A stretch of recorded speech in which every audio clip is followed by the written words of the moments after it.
us. So why don't you just say hello to everybody? Hi, everybody.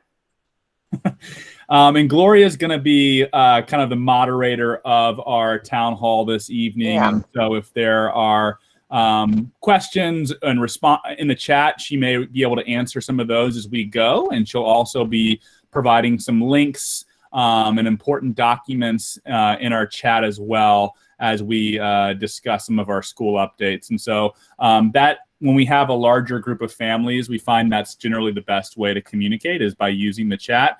So as we go, and if I say something that raises a question for you, feel free to drop a question in the chat. And then at the end, there is going to be an opportunity for us to engage in more of a dialogue if there are questions that come from this evening.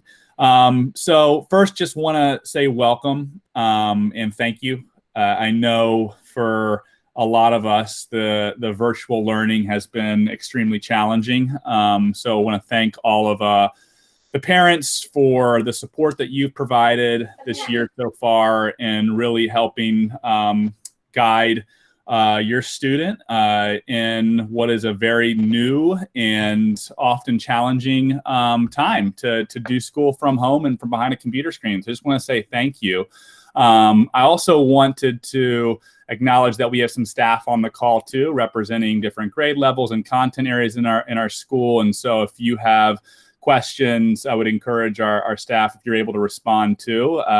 Let's use all of our resources this evening to support our families. And so thank you for the staff that have logged into the call this evening as well. All right, I'm going to share my screen. And so Ms. Cherney, that feature is available right now, I hope. All right, and so if you see my screen pop up, are we able to see Ms. Cherney? You are good. I'm good. Okay.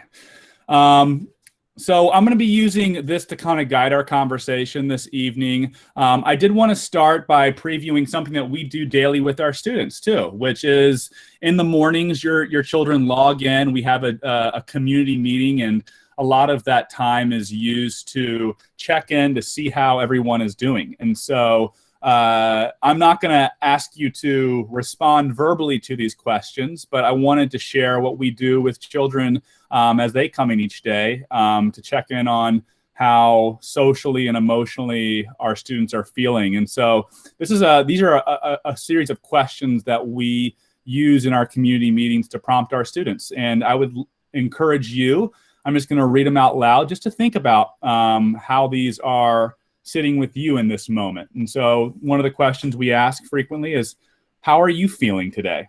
And we ask that question for students to really check in with themselves and their emotions. This is a really difficult time.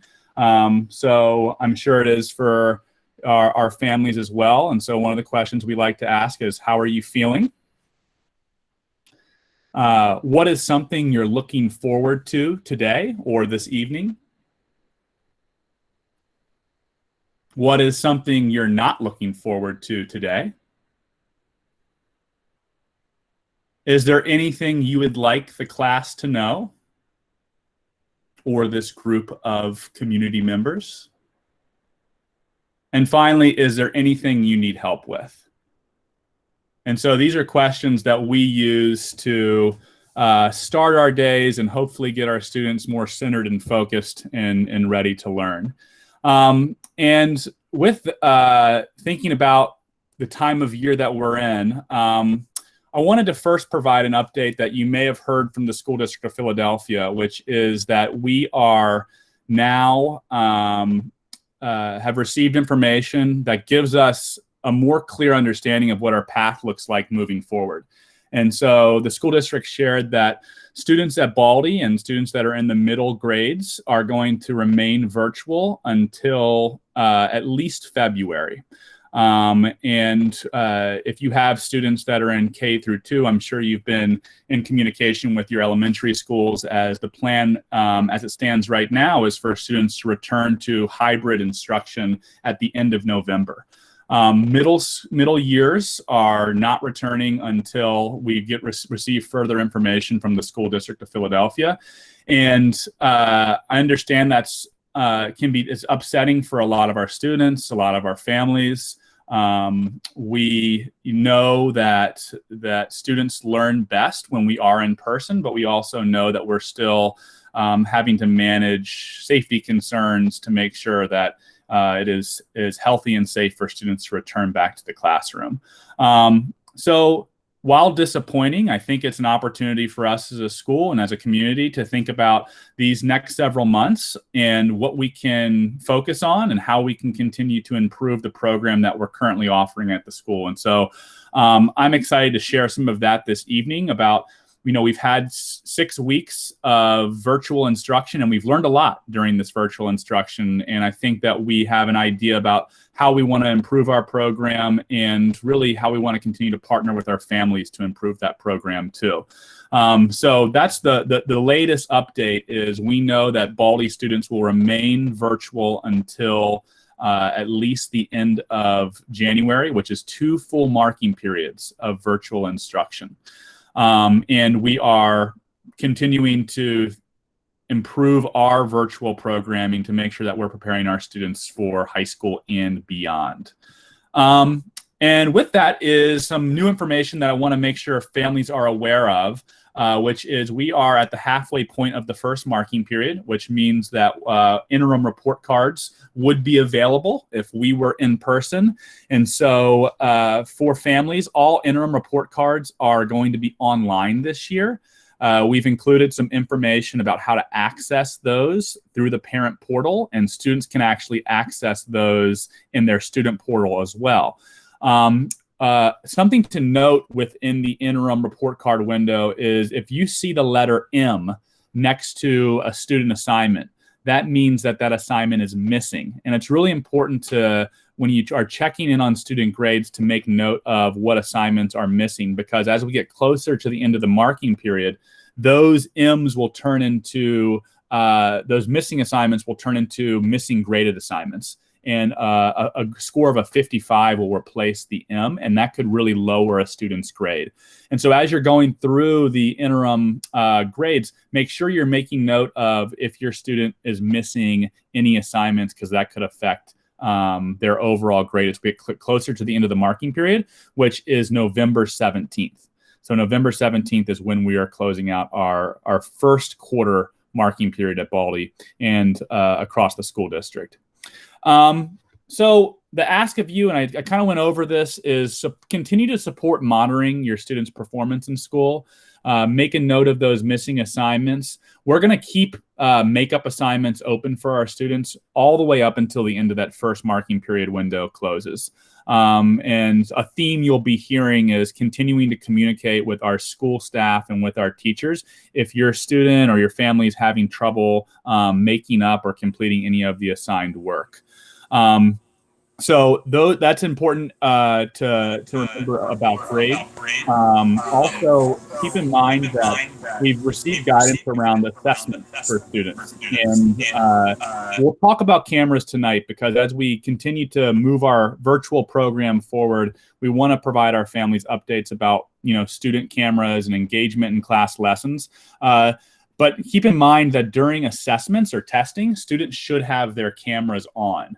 And that's just to make sure that every student is completing the assignment with honorably and with the best of their ability. And so if you hear a teacher ask for students to have their cameras on during a testing assignment, that's because we've received guidance that that's how assessment should be completed. Another question that we received from families was around classroom and daily attendance. I want to make clear that attendance is taken in middle school every class period. And so say that a student logged into one class, but then had maybe a computer issue or something that prevented them from logging into another class, and you've seen in an attendance record that your child was marked absent. That might be because they weren't logged in when that teacher was taking roll. Or there may have been an oversight on our part. And, we're still figuring out the best ways to make sure students are and attendance is taken each day. And so we've made some mistakes with attendance. And if you're noticing those things when you log into the parent portal where you're like, hey, I think my child was in this class at this time, make sure you contact that teacher or you contact our staff to let us know that there was potentially a mistake with the attendance. But also make note that if your student was marked present for one period in the whole day, they're counted present for the entire day of school. And that's what, it's a little bit different about middle school than elementary school, is if they're marked present in one classroom, they're marked present for the full day. So as you review grades for the interim reports, also be aware that you can review student attendance in that parent portal, and we want to make sure those records are accurate. And so please let us know if you're noticing anything that might be concerning to you. We also have a place to submit absence notes on our school website. And if you have an appointment or your child has missed school for a technology reason and you want to notify our staff, you can submit those concerns through the school website. But you can also always email the classroom teacher or anyone on our school administration. And we'll put in a couple times tonight and ask Ms. Turney if you could put in the contact information for our assistant principals at each grade level. These are the primary people to link up with and to notify if there's a concern about attendance or absences. And depending on who your grade level administrator is, just making sure you're in contact with them.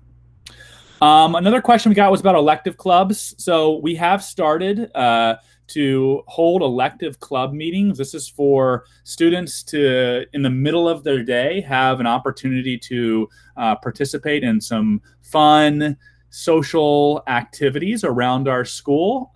These clubs are meeting daily, except on Fridays. On Fridays, we have our staff development, and clubs are not held on Fridays.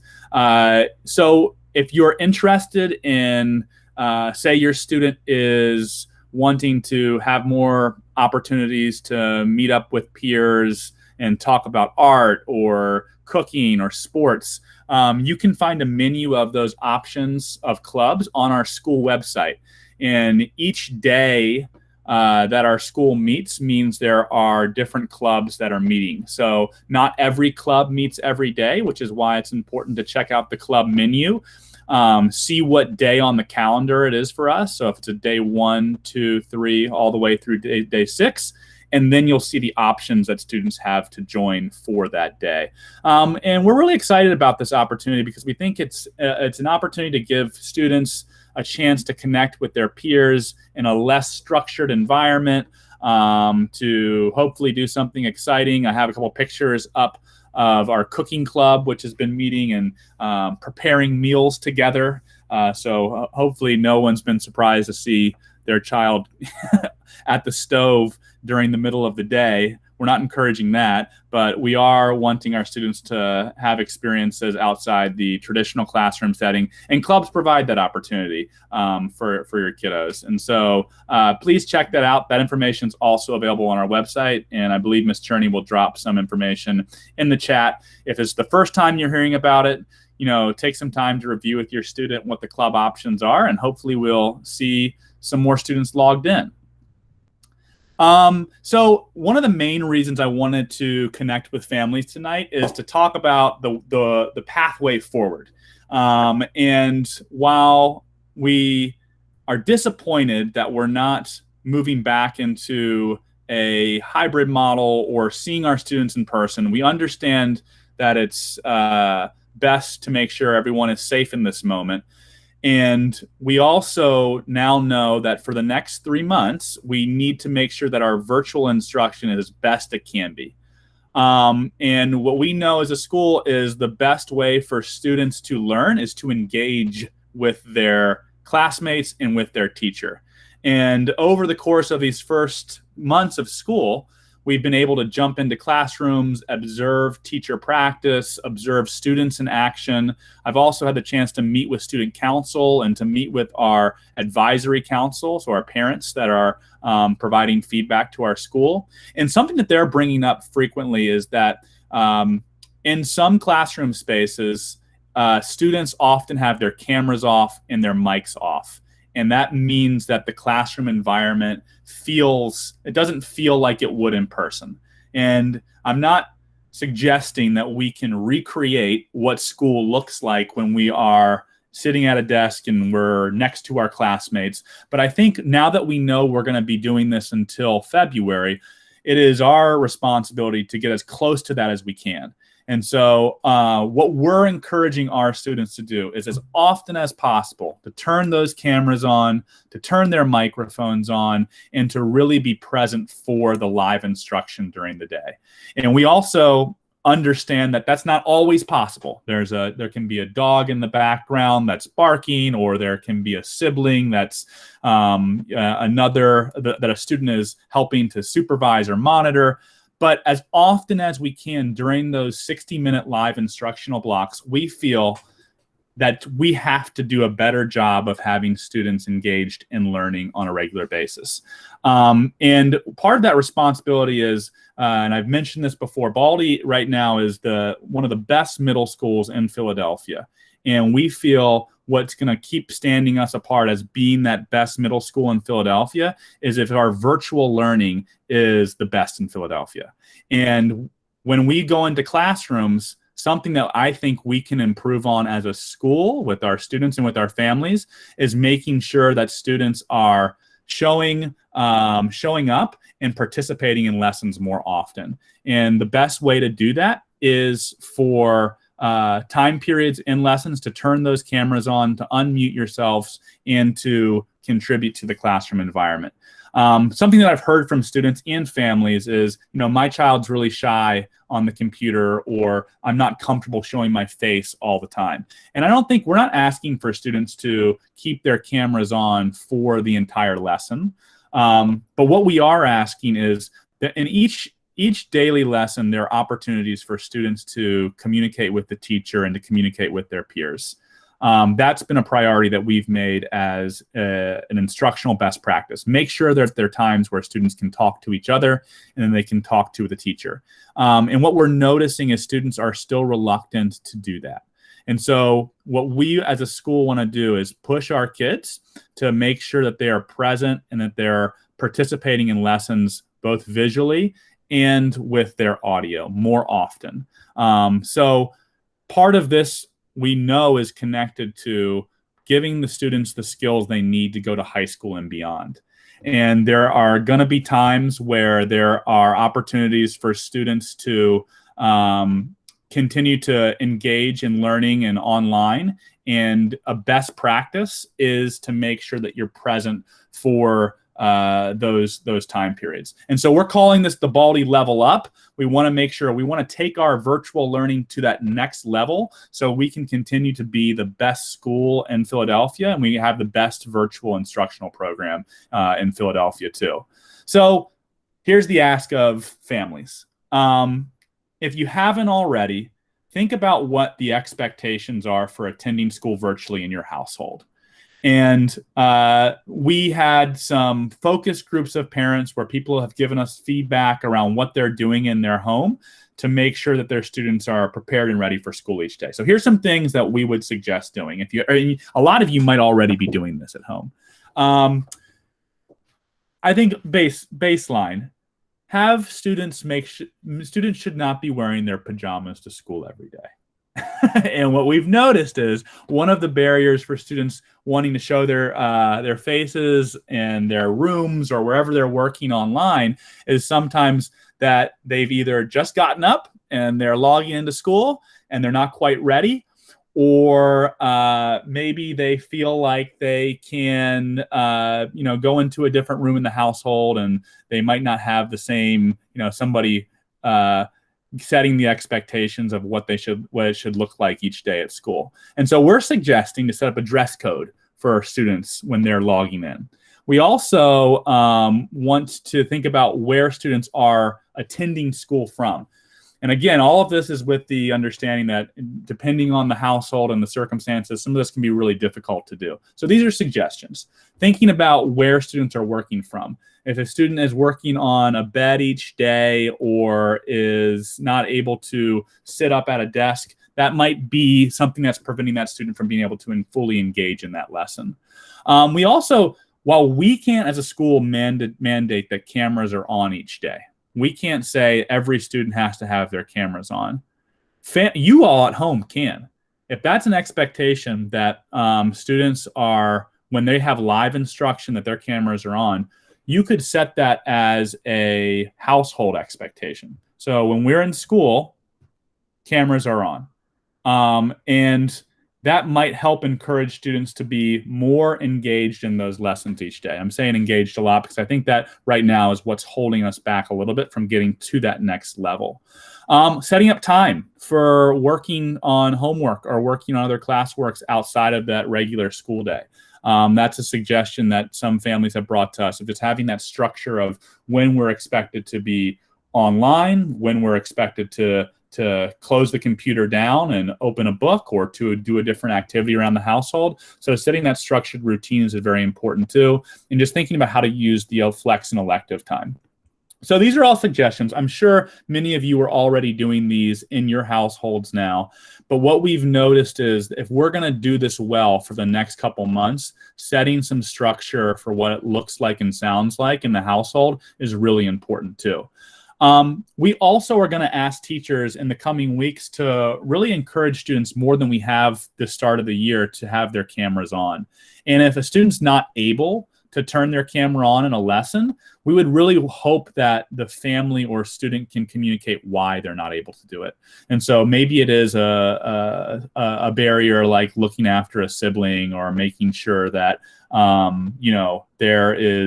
there might not be an opportunity because of where they're engaging in school from, the room that they're in. But let us know that. We want to work with students. And so if there are opportunities to email or connect one-on-one with a teacher or counselor, and Ms. Cherney, if you're able, could you drop the counselor's contact information in the chat as well?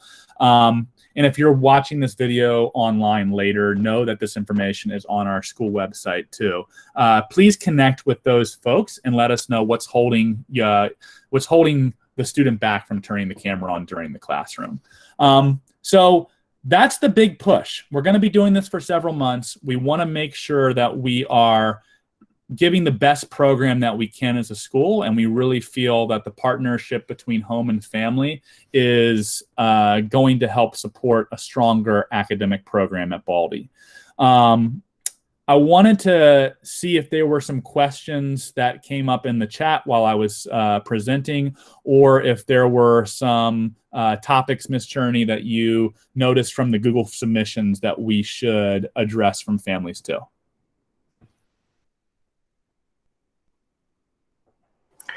So a question came up from Brennan, I believe.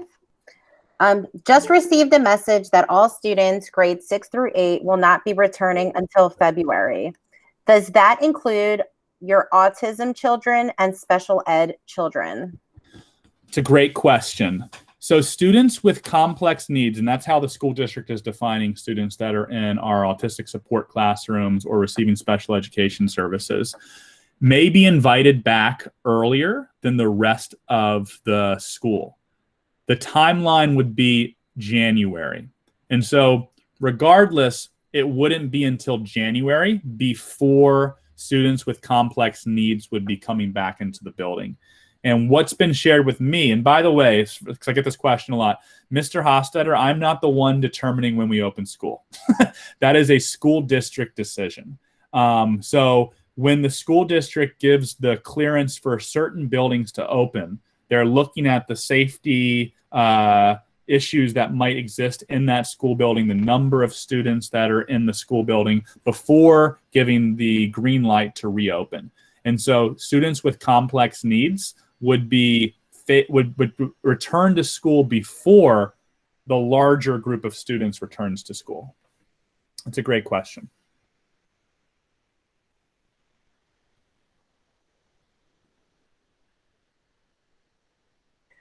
We have a question about the MG program.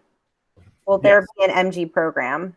Yes. So the MG program, and if you did not receive the MG survey, we put a survey out recently for our students that are identified as mentally gifted, and our program is going to be individualized based on student interest. And so that survey that came out, and whoever asked the question, if you wanted to let us know in the chat if you received the survey or not, I can drop that link in the chat a little bit later, and we're going to use that survey to align supports to students that receive MG services. Another question about textbooks. Would it be possible for Baldy to allow the students to have their textbooks for both science and social studies?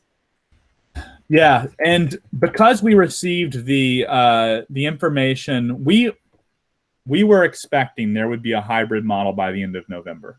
And part of the initial planning for how we opened school was in anticipation of some model where students would be going back in person.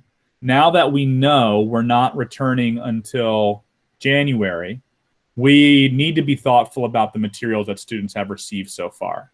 And so in the coming weeks, we'll share information about additional textbooks, because I know most families hopefully got the math text and the math workbooks. As a school, we're still figuring out how best to distribute those additional materials to students, now knowing we're going to be out for what's half a year. And I think that's the reality of what this means is the second marking period. At the end of the second marking period is the earliest time we would be receiving more information about returning to school in person. And so that means that we need to think about what these next couple months are going to look like. And that includes making sure that families have the right instructional resources and materials. So please stay tuned for information about science and social studies textbooks. For the holidays, will there be school? No, there will not be school for the holidays. We're following the same calendar as the School District of Philadelphia. And that means that for those holidays or days off, there's no expectation of students completing schoolwork. Is the 1 hour and 45-minute daily flex time break intended to be a time used to do assignments, or is this supposed to be a time away from screens or computers? That's a great question. And we received that question earlier in the day as well. And this is where that family partnership is important. And you, as a family, deciding how that time in the middle of the day should be used. Because first, depending on the student, it may look different. Your student might really need to have that screen break and time away from the computer in the middle of the day. And so if you are noticing that that is healthy and is what is needed for your child, I encourage you to use that full time to close the computer, go outside, exercise, get away from the screen. Some students want to use that time to connect with peers at a club. And so that's why we're offering some of those clubs in the middle of the day too. Some students might need to have that time to get caught up on some assignments. So they might actually need to use the computer during the middle of the day to complete schoolwork. We really want that to be flexible as a family for you to decide how to best use that time. And kind of connecting that back to, and that's why we built that in the middle of the middle of the day really is time for, maybe your child needs a rest so they can be their best selves for the end of the day. And so as a family, I think it's important to have conversations about how you use that time in the middle of the day and to make sure that it's supporting what your child needs. So there's no mandate of completing schoolwork. A theme that we're, and there's a question the last town hall we had about, give me something positive that's coming from this. Or it was like, what can you give me something that is going to help support students long-term from this virtual learning? And I do think it's building ownership and it's building resilience in a lot of our students, and it's building independence to really think about how to take ownership over their education. And I think for students, they part of that is making a decision about how to use that time themselves too. And thinking about what type of assignments do I have coming up? Am I on top of all of my schoolwork? And that could help determine how that middle of the day time is used as well. But we're not going to say your kid has to be doing X, Y, and Z during that 11:30 to 1:45 time. That's really up for families to decide.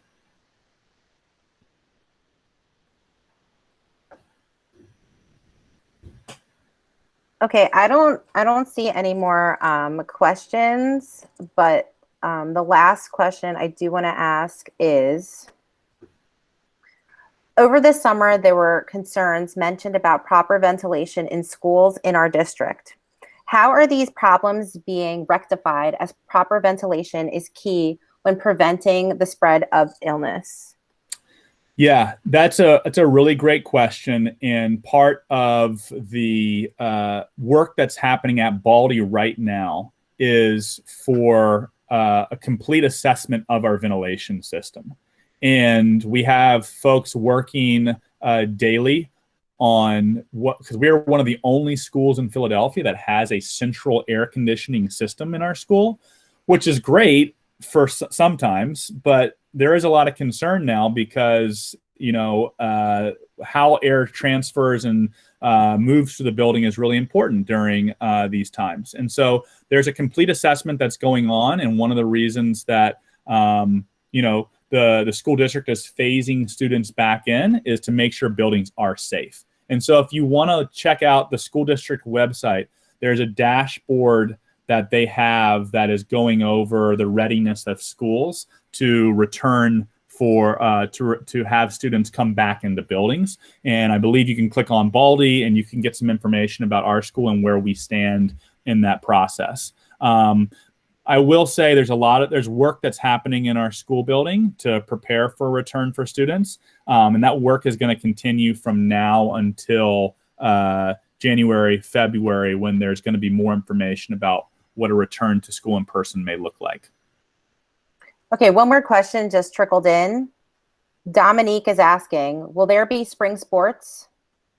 Good question. I don't know yet. We are waiting for information from the PIAA, which is the Pennsylvania Athletic Association, about what spring sports are going to look like. And I think in general, we're really hopeful that we're going to have opportunities to, in some capacity, bring students together. And whether that's using our outside space, whether that is thinking about activities that we can do at the school where students could come in shifts and we could safely socially distance. And we are kind of at the direction of the School District of Philadelphia right now with what that's going to look like. Baldy can't at this moment make decisions about doing anything different than the guidelines from the Philadelphia School District. And I wonder, and I think that there might be a point where we're able to do some creative things to have students connect outside. I'm really hopeful that we're able to do that if the weather's permitting. But again, I haven't received information yet on what that can look like. And so the kind of the theme of this meeting is really, we know we're going to be virtual for the next several months, and we're going to be virtual when it's really cold outside and the weather might not be great. What can we do to make this the best learning experience for your student? And the main point that I want to continue to hit is students engaging over the computer with their cameras on, participating in class, is what we think is the best way for your child to be connected and get the most out of this moment. Do you have time for one more question?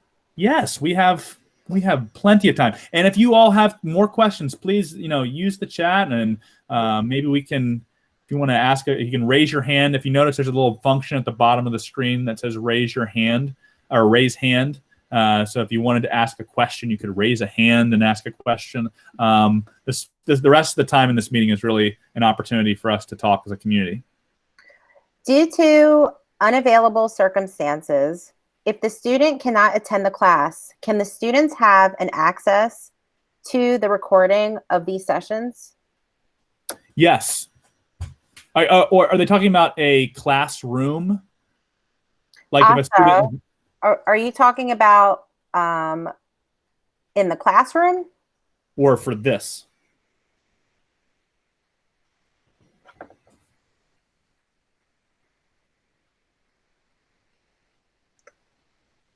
Classroom. Yeah. Not every lesson is recorded. And so what I would suggest is if your student is going to miss a class, to reach directly out to the teacher of whose class you've missed so you can get the materials and support necessary to stay caught up. And so reaching directly out to the teacher whose class is missed is the best next step.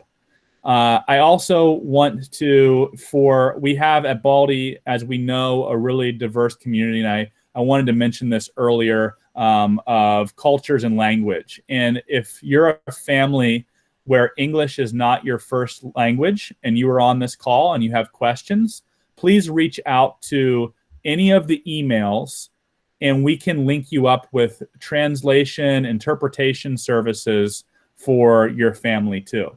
And so if there's anybody here that is having difficulty understanding what we're discussing this evening or would like to have information translated, please send an email to our grade level administrators and we can link you up with I thought I saw Miss Tamara Palmer on our call this evening, who is our Russian bilingual counselor, but we have counselors who speak any language that we need if there is a need for us to communicate in a different language. So please let us know if you're in need of any sort of translation services.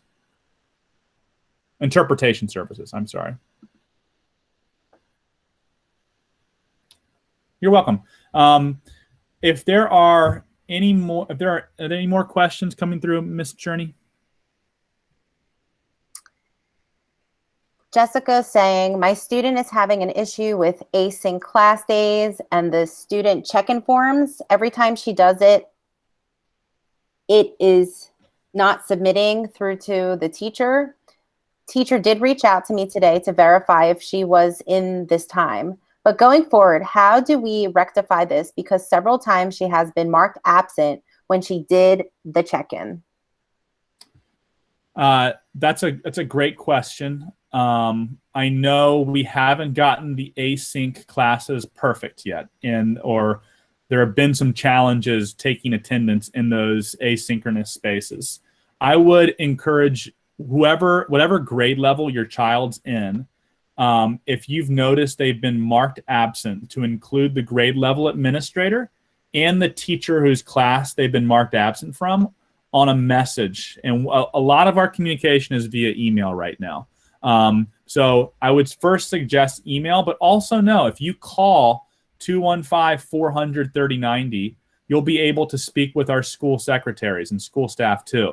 And they can also help support to put you in contact with the people that you need to speak to about missing assignments or missing classes. So my first suggestion would be able to send that email. But I would strongly encourage, if you send an email directly to an administrator, we'll be able to link you with the teacher or the support that you need.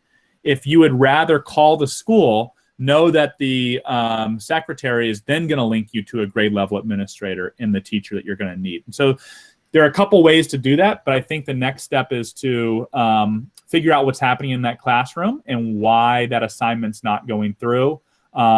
Because a student in those asynchronous spaces shouldn't be marked absent if they're completing the check-in form. They should be marked present. And if you were on the call earlier, in middle school, if they're marked absent from one class period, it does not mean they're marked absent for the day. It means that they were marked absent for that class. So it's not affecting overall attendance records, what high schools see. None of that information is going to affect the big picture. But I also want to make sure we get it right. And so if there's something we got wrong, please let us know so we can fix it on our end too. Because this is taking attendance for 1,500 kids virtually. There are times we get it wrong, and we want to make sure that we do as best we can to make sure we get it right. So I have another question coming through. When will the 6th grade trip refunds come out? The 6th grade trip refunds they should have been processed. Is the parent is having issues? Oh, from last year, right? From the 7th. So it's a current 7th grader who has not been refunded for 6th grade expenses. Correct. And I'm assuming it was for the Spirit of Philadelphia, the boat field trip that we were planning on, or it might have been, yes, okay. And you have not received it. I'm assuming. Okay. I'm watching the chat come in. Let me communicate with our 6th grade assistant principal.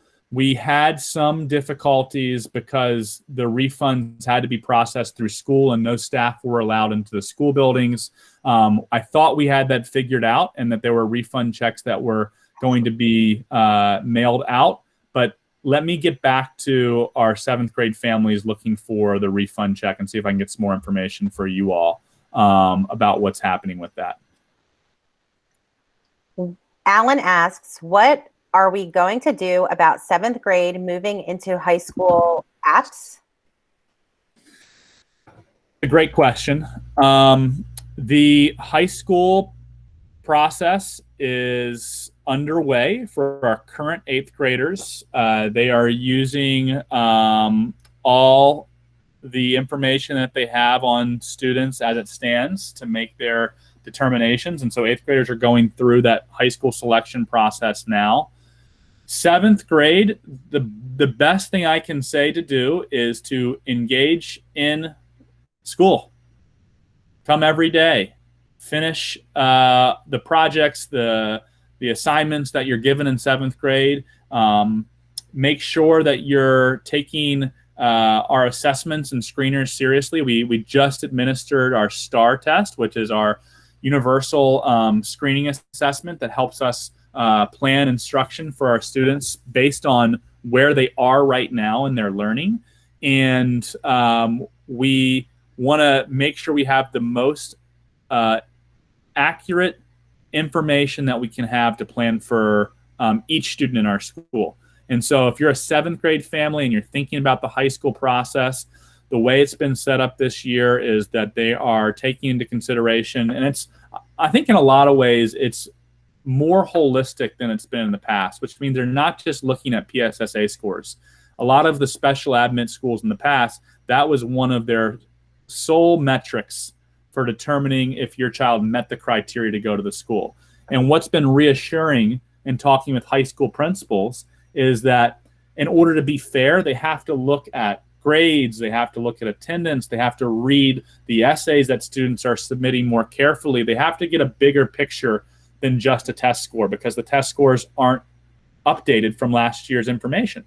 And so I think what's been reassuring is special admission high schools are looking at more completely what is the student bringing to our school community, I think more so than they've done in the past. And so my best suggestion is to do as best you can and try your hardest in 7th grade, build relationships with teachers, get great recommendation letters, and make sure that you're completing everything you need to complete. It's a really hard moment, and I know that there's a lot of stress that goes into the high school process.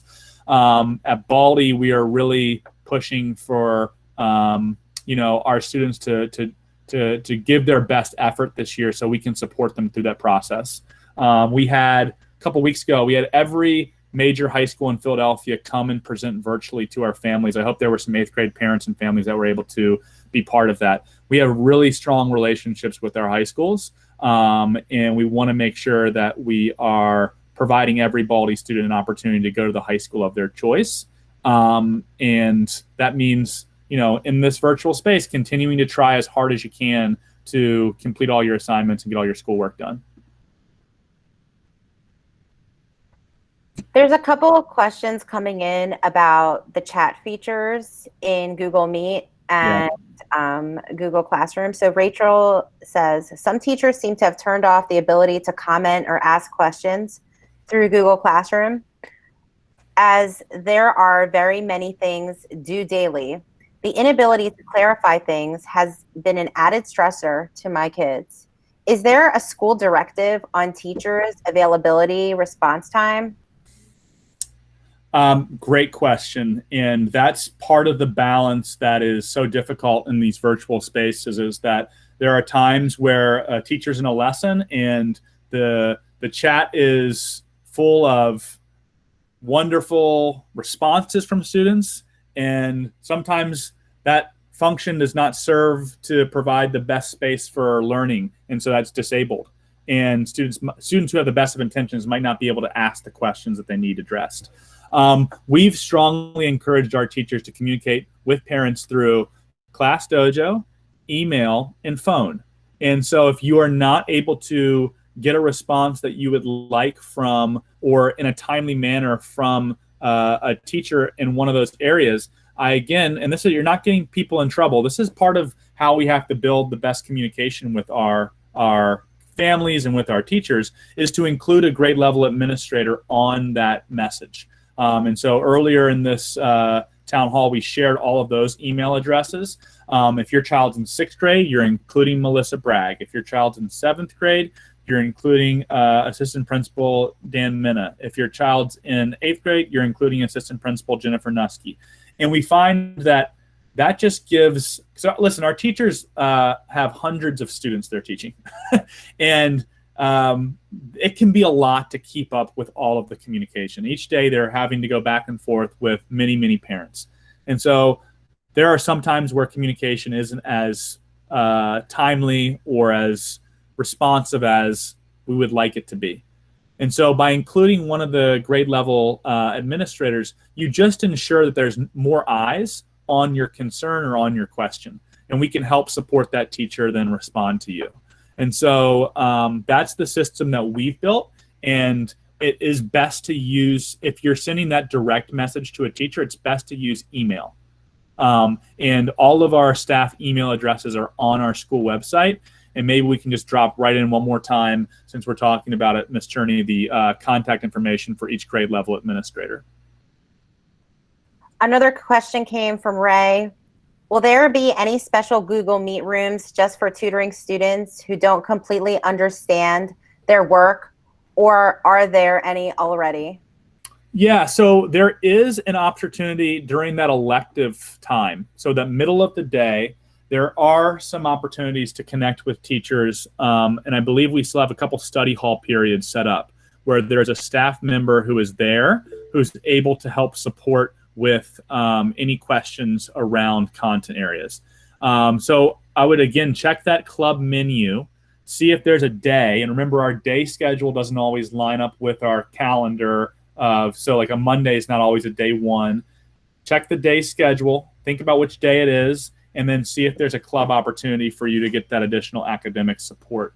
And if you still feel like your student's falling behind, please reach out to a grade level administrator, express your concerns so we can loop the team in.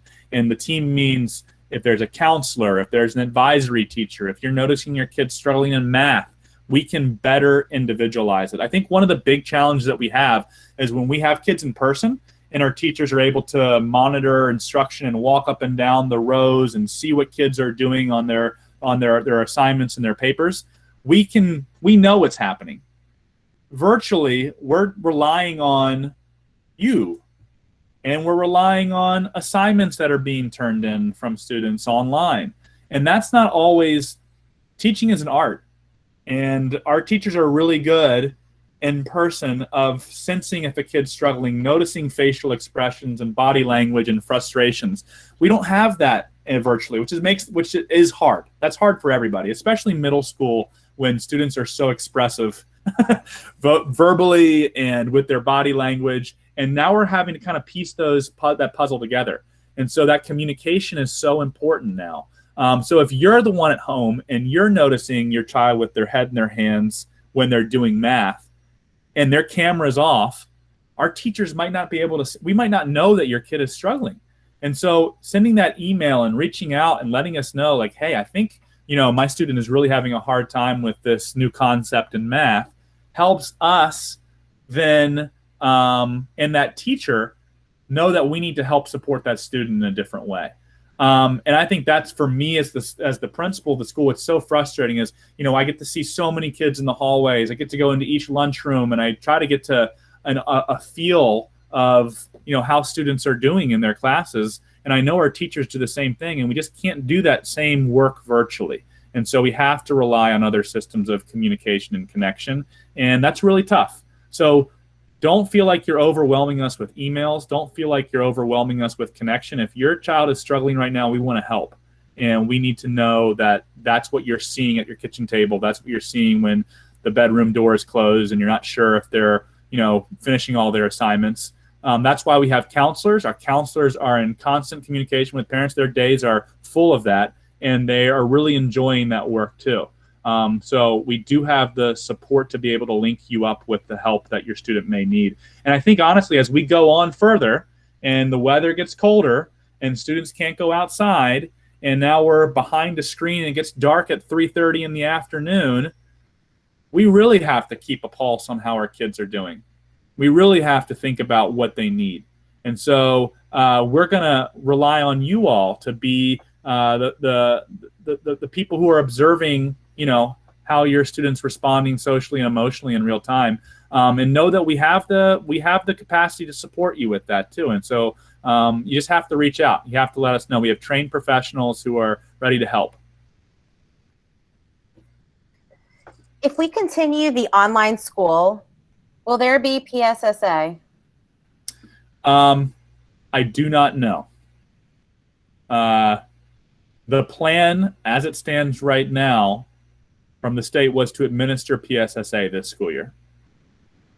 Will that happen based on what the latest news is by us not returning to school until the end of January, February? I don't know. The plan that we heard from Pennsylvania, the state, was that there were going to be PSSAs this year. I can't imagine how that would look or happen in the current state that we're in. So I don't know. Okay, I think that's all. Okay. Again, I want to continue to invite all of you to join our Baldy Advisory Council meetings. We send out communication for those on Dojo and over our school messenger system. That's a great space to continue to be connected to the school. But know that you don't have to wait for those meetings. You can stay connected by sending us emails and connecting with us over our virtual platforms. Ms. Cherney has a tech room that's open each day for families. And so if you're having a hard time getting in touch with somebody, you can follow those links and log on, and you could ask Ms. Cherney a question. And then she might tell you, I don't know, but she'll help to get you connected with the person who does. And so, as we go through these next couple months, I'm thinking about all of you, and I'm thinking about your students and how hard this must be for middle school age kids. We're here to help however we can. So know that we're a phone call away, we're an email away, we're a Dojo message away, and we want to be here to help. And then Ms. Cherney just dropped her email in there as well. And thank you for the great feedback. We love the great feedback. We also like the adjusting feedback too. And so if there's something you think we can do better, please let us know. With that, thanks for joining tonight. Have a great evening, and hopefully we'll see you all again soon. Bye. Thanks. Bye, everybody.